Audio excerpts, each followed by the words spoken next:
తాగునీటి సమస్యను పరిష్కరించాలని కోరుతూ కాకినాడ కలెక్టరేట్ వద్ద మహిళలు వినూత్న రీతిలో ధర్నా నిర్వహించారు. సామర్లకోట మండలం సత్యవనంపేటకు చెందిన సుమారు 400 దళిత కుటుంబాలు గత 3 నెలలుగా తాగునీటి కోసం ఇబ్బందులు పడుతున్నారు.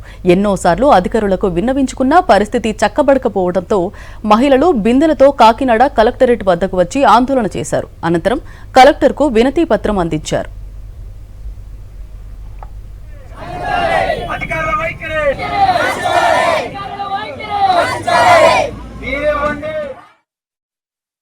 కలెక్టరేట్ కి 3 కిలోమీటర్ల వేకుల్లో ఉన్నటువంటి ఇక్కడ దళిత వాడికే నీళ్ళు ఇవ్వలేదు. అంత వివక్షత అక్కడ చూపుతున్నారు. ప్రజాప్రతినిధులే గాని అధికారులే గాని ఈ దళితుల పట్ల వివక్ష చూపుతున్నారు. ఇంకా వివక్ష బాగలేదు. మంచినీళ్ళు కూడా ఇవ్వలేనటువంటి ఈ రాజ్యంలోని మేము బతకడం ఎంత అవసరమా మాకు? ఏదైతే ఆదివాసీ కులాలు ఉన్నారో ఆ పేదలందరికీ కూడా నీళ్లు ఇస్తున్నారు. వీళ్ళ నీళ్లు తాగడానికి అడగడానికి వాళ్ళ పిల్లలు అడిగిన పాపాలకి వాళ్ళ మీద కేసులు కట్టుతున్నారు.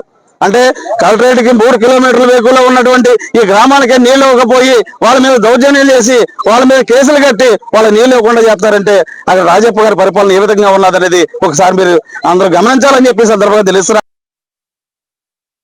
3 నెలలు బట్టి మంచినీళ్ళు లేవండి అంటే బోరు పోయింది అన్నారండి. బోరు పోయిందని పక్క బోరు కొట్టించారండి. ఆ పక్క బోరులో నీళ్ళు మంచినీళ్ళు రావట్లేదండి. పాత బోరు ఏమో కాపుడూరికి ఇంకో పేట ఉందండి, మాగలాడపేట. అందులో అన్ని కులాలు ఉంటాయండి. అన్ని కులాలు ఉన్న మూలనే ఆ పేటకి కాపుడూరికి మంచినీళ్ళు మామూలు పాత నీరు వస్తుందండి. మాకు ప్రత్యేకంగా నీరు ఇచ్చారండి. అందులో నీళ్ళు ఇనుము అన్ని ఉప్పు నీళ్ళు అన్ని కలిపోతున్నాయండి. కొంత పురుగులు ఉంటున్నాయండి. కాకుపురి చక్కెర గారితో చెప్తే వచ్చే బిల్లుల్లో కూడా తీసుకున్నారండి. పురుగులు ఆడుతున్నాయండి.